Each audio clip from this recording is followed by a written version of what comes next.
Mobil Pajero tersebut yang melaju dengan kecepatan tinggi tiba-tiba oleng.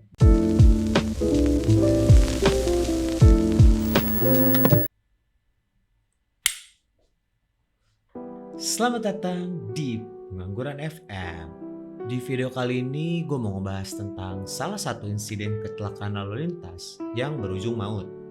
Yap, gue akan ngebahas tragedi kecelakaan Vanessa Angel di Tol Trans Jawa. Sebelum masuk ke pembahasan, gue mau disclaimer kalau video ini akan fokus ngebahas tentang keamanan jalan tol yang ada di Indonesia dan dampak hukum terhadap insiden kecelakaan lalu lintas tersebut. Jadi awal kronologinya pada tanggal 4 November 2021, sebuah mobil Mitsubishi Pajero Sport berwarna putih bernomor polisi B1264BJU yang dikendarai oleh seorang pria bernama Tubagus Jody dan berpenumpang seorang public figure yaitu Vanessa Angel beserta suaminya Febri Ardiansah atau Bibi dan 3 orang lainnya termasuk anaknya, yang kemudian mereka melakukan perjalanan dari Jakarta menuju Surabaya melalui Tol Trans Jawa. Kemudian mereka sempat berhenti di salah satu rest area atau tempat peristirahatan yang tersedia di jalan tol untuk beristirahat dan mengubah posisi duduknya, yang awalnya Vanessa duduk di belakang pengemudi atau supirnya, kemudian pindah ke belakang suaminya, yang mana suaminya tersebut berada di sebelah pengemudi atau supir tersebut.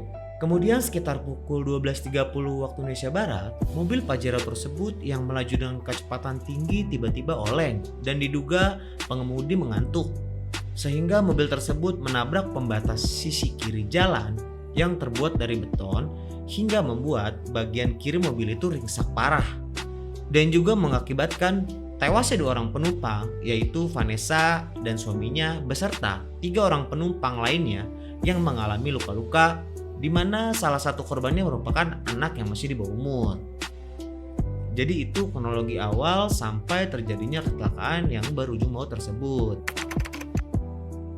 Karena gue nggak punya background pendidikan teknik sipil, sehingga gue tidak memiliki pemahaman yang cukup terkait standar infrastruktur jalan tol. Jadi gue akan pakai pendapat dari pemerhati konstruksi jalan raya dan jalan kereta api, yaitu Gatot Trusbintarjo,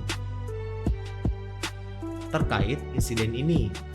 Ia mengatakan, jalan tol di Indonesia tidak memiliki skid resistance atau daya cengkram ban dengan permukaan jalan.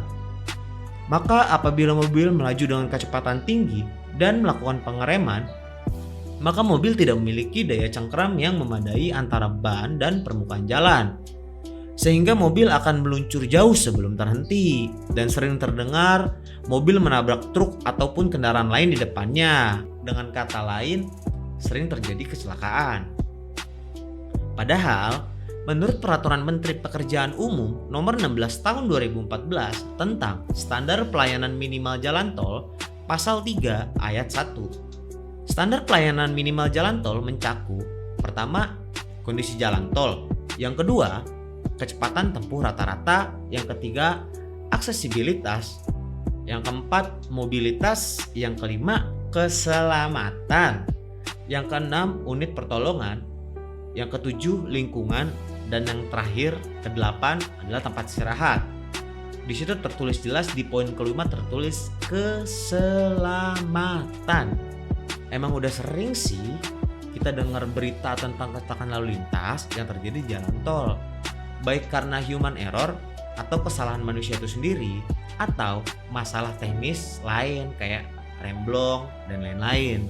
Gimana pendapat lo tentang fasilitas jalan tol yang tersedia di Indonesia? Apakah sudah cukup aman? Tulis pendapat lo di kolom komentar. Apa sih dampak hukum untuk pengemudi atau supir yang beralasan ngantuk itu yang menyebabkan kematian?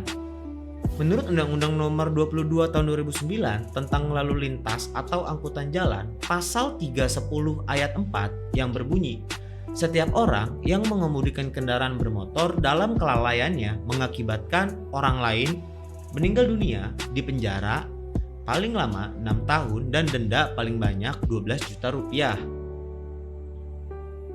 Jadi untuk teman-teman yang nonton video ini, lebih hati-hati lagi dalam mengendarai kendaraan dan patuhi rambu-rambu lalu lintas. Kayak walaupun kalau kita ngelanggar juga tetap bisa peace, cuman ini kan demi keselamatan aja gitu. Ya mungkin hanya itu yang bisa gue share di video ini. Seperti biasa, terima kasih yang udah nonton video ini sampai selesai. Jangan lupa support gue dengan cara subscribe channel ini, like video ini, dan share kalau emang lu pikir informasi ini penting buat circle lo atau sekitar lo. Akhir kata dari gue, jaga kesehatan ya anak Jail. Stay safe and see you next time.